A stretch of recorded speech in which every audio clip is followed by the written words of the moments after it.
Thanks to Mayboxen Studio for providing me with a free code for Touhou, Witch's Night Market. A few days ago, I got an email from a Touhou Fangame team in China who have been making a Touhou Fangame in college. Now, if you've kept up with this channel, you know that I also made a Touhou Fangame in college.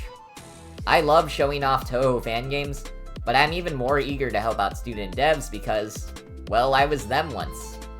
Because of that though, I also realized I wouldn't be able to review this game without bias.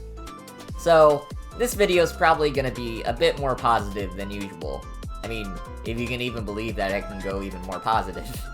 But yeah, this is Touhou, Witch's Night Market.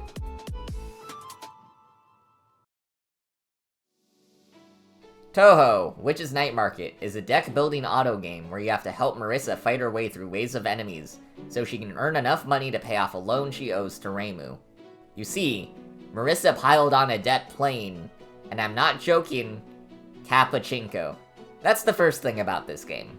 The writing's a bit more memey than the standard games I cover, and the translation can be a bit shaky. But when the jokes hit, they really do hit. For example, the extra life shield being the X key on a keyboard because it's a death bomb, that's pretty funny. Even if the writing is a bit more memey than I generally like, I still had fun seeing all of the gags, like Remilia's Soku block pose. Also, I mean, Cappuccino is like the best pun ever. As you've seen, graphical and audio presentation are great as well. There's a lot of good remixes, and the grayscale aesthetic is super charming. There's even like this feature where you decorate your desk with stickers, just because. Like if that's not charm, then I don't know what is. The game makes use of random seeds, so each run of the game you do is different. You have 2 phases. In the prep phase, you only get 3 time slots before phase 2 starts to do 3 things from a random pool. These could be buying cards, trying to get some new passive skills, doing things to increase how much money you have, or doing some other miscellaneous events. Getting cards at the start of a run is good, but after you get enough cards that you want, you might start trying to go for extra buffs and change your build accordingly. For example, I got a damage up skill one run, so I ended up focusing my deck around damage items. What you get in your prep phase pool can affect the game a lot. I got one run where I just did not get any skills whatsoever from events, so I ended up having to focus on getting money and buying good items. In another, I managed to replicate a build from a boss with some funny item shop shenanigans, and yeah, I won. I also liked the storage management aspect. You've got a limited amount of slots for each card, so you have to balance selling things you think you might not need, and certain items taking up more slots in your deck. The second phase is the boss battle phase.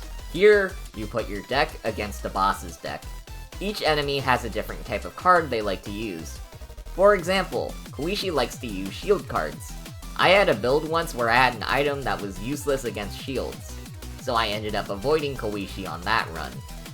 After you beat a boss or lose against a boss, you go back to the prep phase to power yourself up. If you lose against a boss, then you lose a life. You get 3 lives to do 10 boss fights in Lunatic mode. These can get hard fast though, and it's easy to feel overwhelmed. But, thanks to the lives, you've got enough time to regroup and try to reorganize your build. There's a lot of ways to go about fighting. There's different types of items. For example, damage items deal damage directly, while burn items use burn, which takes longer to accrue over time, but can be overwhelming with enough time. You've also got items that can give you a shield, or increase your speed.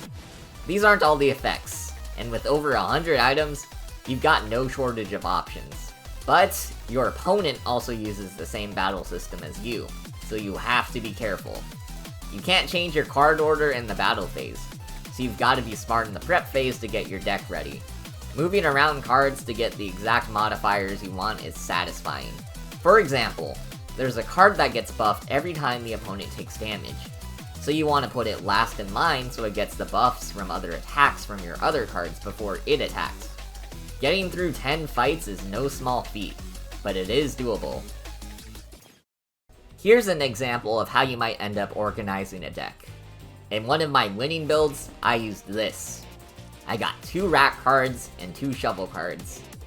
These cards take up more space in the deck, which is why I only have 4. But that was the trick. You see, the rack cards go faster when other medium cards besides themselves are used. Meanwhile, the shovel card damage starts out small, but it deals damage equal to the amount of damage my opponent has taken, besides any they block with their shield. So the rack cards speed up when the shovels are used, which lets me deal damage faster, and then the shovels just keep snowballing. I also just avoided Koishi, because again, I don't want to deal with the shields. It was a lot of fun getting this working, and there's plenty of synergies.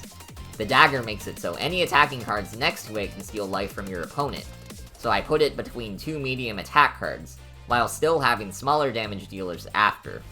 The stake card gives you more shield and restores health when you use a burn item, so I of course paired that with a bunch of burn items to stall out my opponent. The game has a neat battle system with a lot of player expression. But if we want to talk player expression, then I've gotta bring up my favorite thing. The coolest part about this game is the extra mode. This takes some time to unlock, but when you do, the enemies get a special twist. Each enemy now uses a loadout from your past save files, or files you put into the game. I mean the actual builds you used throughout the game. That's what you're fighting. And as for the external files I mentioned, I could share files with a friend, and they might end up fighting some of my old builds. Thinking back to some of the old strategies I used and how to counter them was really funny. So I didn't just have that one burn build, I had a few. But burn takes a while to go into effect. So I realized I could just do giant damage instantly to defeat my burn build. Just the idea of being able to fight not only yourself, but other players is insanely cool. If you want my save file to fight, then I'll have it linked in the description of the video for you to download. So that's Touhou, Witch's Night Market. I don't play that many auto games, but I had a pretty fun time. The Touhou dressing is nice, and there's some cool strategies you can do. But for me, the extra mode is easily the highlight. Being able to fight myself in the past and other players is such a cool way to design a game. The game just launched on Steam, so if you're interested, go check it out. Oh, and check out the Maybox and Club section of the menu for help on importing external data to fight, customizing your desktop, and my favorite part, interviews with the devs. Congratulations to Maybox and Studio.